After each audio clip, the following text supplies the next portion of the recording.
ओम श्री गणेशाय नमः। श्री रामचरितमानस सुंदरकांड। रामायुध अंकित गृह शोभा बरनि न जाय।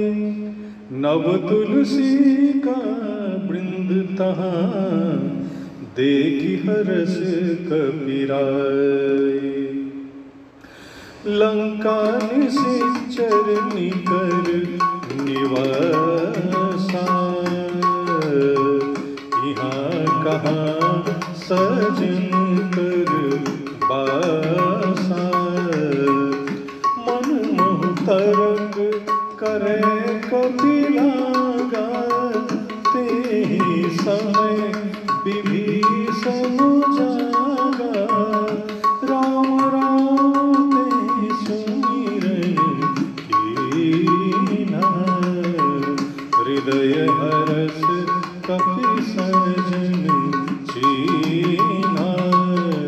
तेहि सन हठ कर हम पहचानी। साधु ते हो इनकार जहानी। विप्र रूप धरि वचन सुनाय। सुनत विभीषण उठि तहाय। कर प्रणाम पूछे कुशलाय। विप्र कहो निज कथा बुझाय। कि तुम हरिदासन मह कोई। मोरे हृदय प्रीति अति होई। कि तुम राम दीन अनुरागी। आयहु मोहि करन बर भागी। तब हनुमंत कही सब। राम कथा निज नाम। सुनत जुगल तन पुलक मन। मगन सुमिर गुण ग्राम। सुनहु पवन सुत रहनि हमारी। जिमि दस जनि मोह जीव बिचारी। तात कबहु मोहि जानिय नाथा। करिहै कृपा भानुकुल नाथा। तामस बन कछु साधन नाहि। प्रीति न पद सरोज मन माहि। अब मोहि भरोस हनुमंता। बिनु हरि कृपा मिलहि नहीं संता। जो रघुवीर अनुग्रह कीना। तो मोहि दरस हठ दीना। सुनो विभीषण प्रभु के रीति। करहि सदा सेवक पर प्रीति। कहु कवन में परम कुलीना। कपि चंचल सब ही विधि कीना। तात ले जो नाम हमारा। तेहि दिन ताहि न मिले आहारा। असमय अधम सखा सुनो। मोह पर रघुवीर। कीन्ही कृपा सुमिरि गुण पर विलोचन नीर। चाहत हूँ वस सोम बिसारी। कीर्ति काहि न होहि दुखारी। हे विधि कहत राम गुण ग्रामा। पावा निर्वाच विश्रामा। उन सब कथा विभीषण कही। जे विधि जनक सुता तहरहि। तब हनुमंत कहा सुन भागा। देखी चहो जानकी माता। जुगति विभीषण सगल सुनाई। चले पवन सुत विदा कराय। कर सोई रूप गयो मुनि दामा। बन सो सीता रह जय। देखी मनहि महु दीन प्रणाम। बैठे बीत जात निशि जामा। कृष्ण धनुषीष जटाइक बेनी। जपत हृदय रघुपति कुन सेनी। निज पद नयन दिए मन। राम पद गमन लीन। परम दुखी भवन सुत देखि जानकी लीन। तर पल्लव मोहरा लुकाई। करई विचार करो का भाई।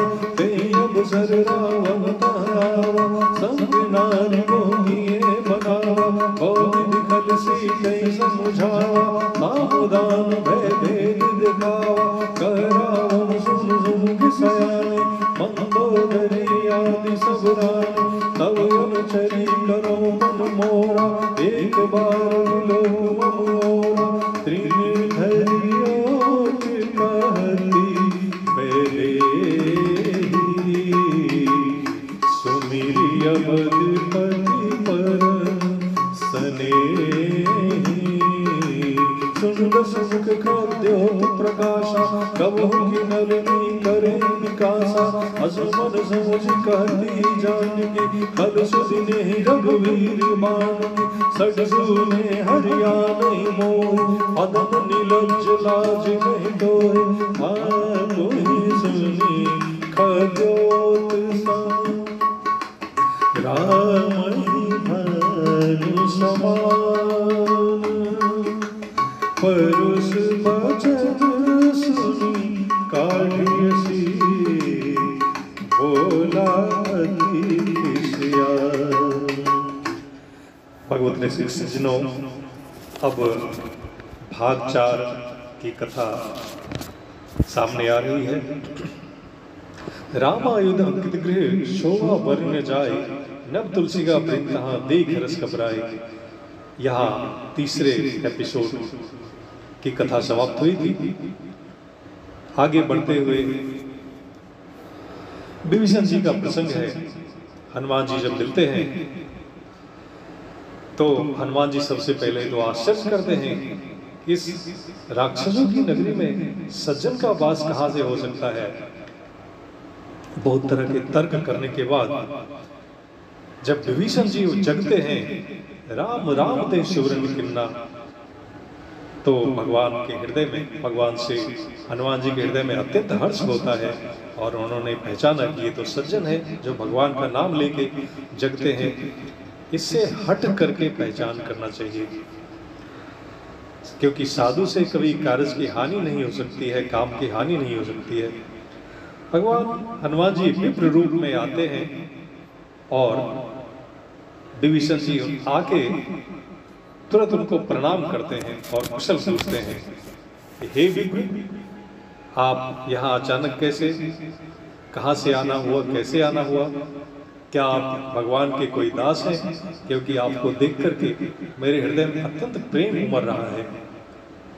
क्या आप भगवान के चरण में स्नेह करने वाले हैं, मुझे बड़भागी करने आए हैं?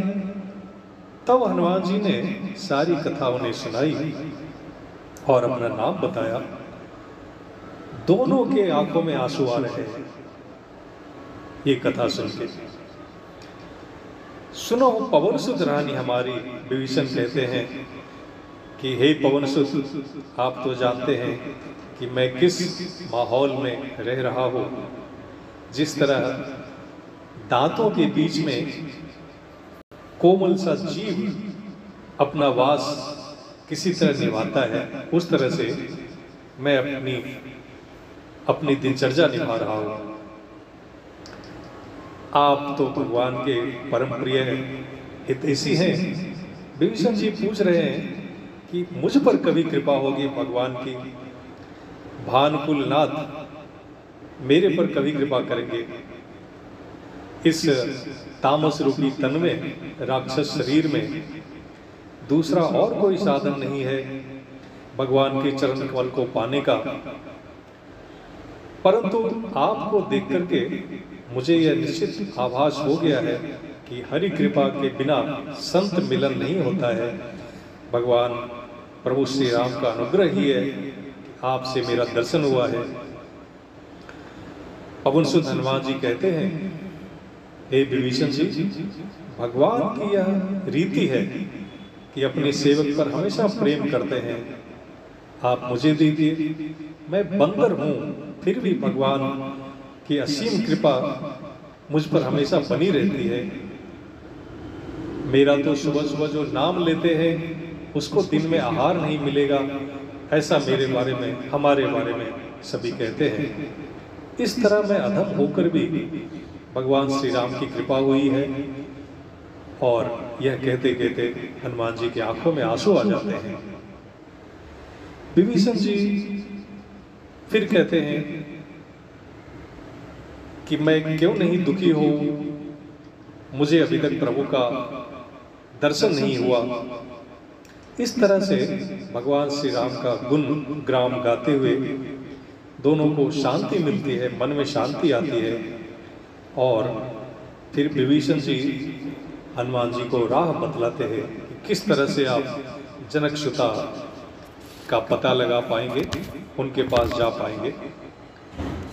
हनुमान जी कहते हैं कि मुझे अति शीघ्र जानकी माता का दर्शन करवाइए। विभीषण जी सारा उन्हें उपाय बताते हैं और उनको विदा कराते हैं।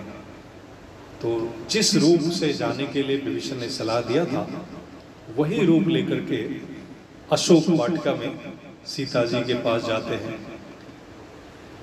देखि मनोमन किन प्रणामा, मन में ही पहले प्रणाम करते हैं और दिन भर बैठ के निकाल देते हैं वृक्ष पर। देखते हैं कि एक जटा बांध करके सीता माता वहां बैठी हुई हैं और भगवान के नाम का सुमिरन कर रही हैं। नैनों में अपने आंख लगाए हुए दीन दुखी होकर के, पवन दुखी व पवन सुत की जानकी दीन। हनुमान जी को अत्यंत दुख होता है सीता जी की ऐसी दीन अवस्था देख करके। तरु पल्लव मोहरा लुकाई, पल्लव के पीछे छिपे हुए हैं और यह सोच विचार कर रहे हैं कि किस तरह से मैं सीता जी के सामने प्रकट हूं। इसी बीच सुबह सुबह रावण आता है बहुत सारी नारियों के साथ में, और वो दुष्ट बहुत तरह से सीता जी को पहले तो समझाता है, फिर भय भी दिखाता है और कहता है, हे सुमुखी, मंदोदरी आदि सब तुम्हारी रानी अंचली बन के सेवा करेंगी, दासी बन के सेवा करेंगी, तुम एक बार मेरी तरफ देखो। सीता जी कहती हैं, तृणधरी ओट कहत वे देही, एक घास के पीछे छिप करके कह रही हैं सीता जी भगवान श्री राम का सुमिरन करके, हे दशमुख, तुम तो एक जुगनू के समान हो और जुगनू के सब सामने कभी नलिनी कुमुदनी का विकास नहीं होता है। तुम्हें भगवान श्री राम के बाण का स्मरण नहीं है। तूने चुपके से, हे दुष्ट, तूने चुपके से मुझे हर करके ले आया है, तुझे लाज नहीं आई। तुम जुगनू की तरह हो और भगवान सूर्य की तरह है। इस तरह से जब सीता जी ने कठोर वचन कहे तो रावण को बहुत क्रोध आया। रावण कहता है, हे सीता, तुमने मेरा अपमान किया है, इस कठिन कृपाण से तुम्हारा सर अलग होएगा। और मैं तुम्हें शपथ दे करके कहता हूं कि अगर तुम मेरी बात नहीं मानते हैं 1 महीने के अंदर, तो मैं इसी कृपाण से तुम्हारा वध कर दूंगा। और इसके पहले सीता माता को बहुत तरह से परेशान करने के लिए वो निश्चरण को, राक्षसियों को बुलाता है और फिर यह कह करके अपने भवन को प्रस्थान कर जाता है। तो यह थी 9वें अध्याय की कथा। अगले कथा में